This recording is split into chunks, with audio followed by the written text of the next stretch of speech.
This is Channel 25 WVTT Olean. Now, from the Twin Tiers' biggest broadcast news operation, this is the 6 o'clock report with Jeff Andrulonis and Alexa Olson. Listen on News Radio 96.7 WVTT or watch on News Channel 25 WVTT television. WVTT proudly presents the 6 o'clock report. Good evening, I'm Alexa Olson. Jeff Andrulonis is off tonight. The big story on the 6 o'clock report. Another crash where the driver behind the wheel was elderly. WVTT's Valerie Tysaner joins us live now in the WVTT digital newsroom. She spoke with experts who identified the dangers. Valerie, what'd you learn? Alexa, 88-year-old Betty Elder made a crash entrance into the Salamanca Health Clinic yesterday afternoon. So I spoke to police who told me what happened. I think she got a little confused in the parking lot there between forward and reverse and somehow backed up, put the car in drive, and just kind of got confused and ended up putting the car about 2.5 feet into the front of the building. Actually, the lady that called in was pretty doggone calm for someone just running into the building. Cases like hers aren't unusual. We often hear about accidents involving the elderly. So I spoke to DMV offices across the state to see what restrictions, if any, they have on elderly drivers. And their responses all sounded similar to this. Driving restrictions on the elderly. The DMV website says senior drivers can renew their license if they have passed a vision test and a writing test in the last 2 years. A re-examination of their abilities only occurs if someone close to the driver has suggested it, or the driver has been in 3 accidents in 6 months. It also is worth noting that New York driver's licenses don't expire for 4 years. In the WVTT Digital Newsroom, I'm Valerie Tysaner. Back to you. Thanks, Valerie. For WVTT's Valerie Tysaner's full story, make sure you visit our website and our Facebook page, twintiersnews.com. Well, charges are pending in that Sunday night crash we reported on earlier. Bradford City Police report that R. Camaro Jr. is facing careless driving charges after he allegedly ran into a telephone pole. Camaro was taken to Bradford Regional Medical Center and treated for minor injuries. Police had the road closed off for several hours due to downed power, telephone, and television lines in the roadways. In the wake of the Sandusky sex abuse case, changes will be coming to the Bradford area school district policies. Educators statewide in Pennsylvania are now facing new laws after the Take Force on Child Protection released their recommendations. The task force stated that on their website, in Pennsylvania, certain types of professionals like healthcare workers, educators, and others who come in contact with children are required by law to report suspected child abuse. Protecting children from abuse and neglect requires all the collaboration from the entire child welfare system, community partners, and residents. Therefore, educators will be required to report cases of abuse. The Bradford Area School District says their employees will also need to report cases to the school administration as well.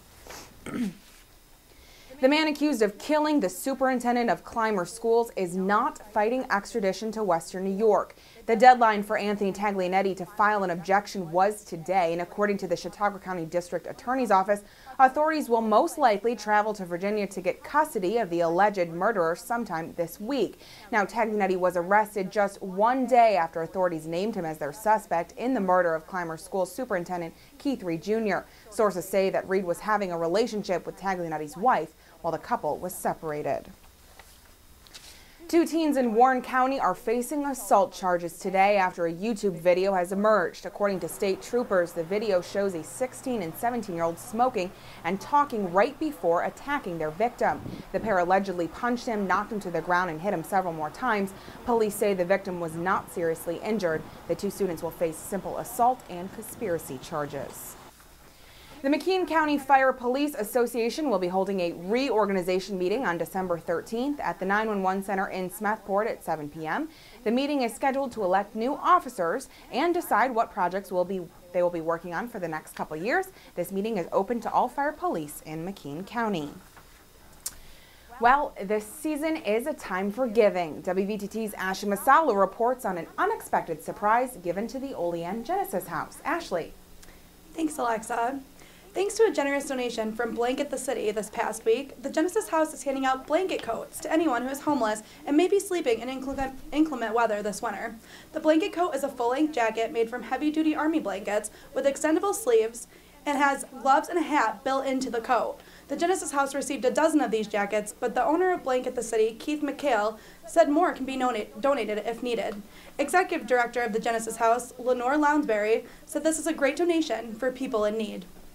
Well, it means a lot. If you're really going to sleep under the bridge or in an old barn or something like that, it'll really keep somebody warm and a whole lot easier to carry than a blanket. If you had a blanket, so this can be everything, because the hat and the gloves, you could really use it as a kind of a pillow, so it just kind of fits all the needs. So I think it's just really useful and would help. Now the shelter has already given away one jacket, but anyone interested can contact the Genesis House.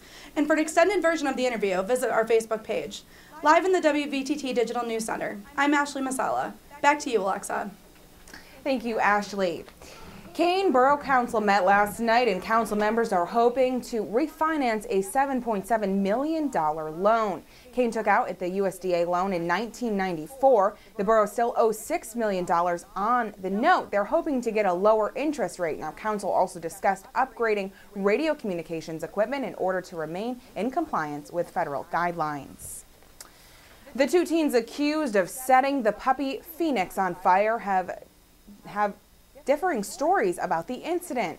Adele Ziegler is being charged with aggravated cruelty to animals, but pleaded not guilty in Erie County Court on Tuesday morning. The other suspect, DeAndre Brown, pleaded guilty last week to charges of animal cruelty, saying he was the lookout while Ziegler allegedly doused the puppy with lighter fluid before setting it on fire. If Ziegler is convicted, he could face up to 2 years in prison.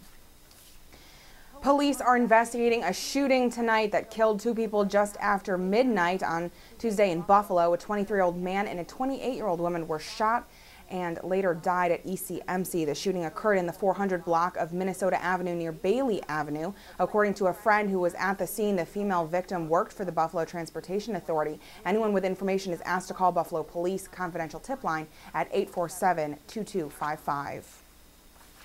We have more news next. Keep it here. This is the 6 o'clock report on News Channel 25 WVTT.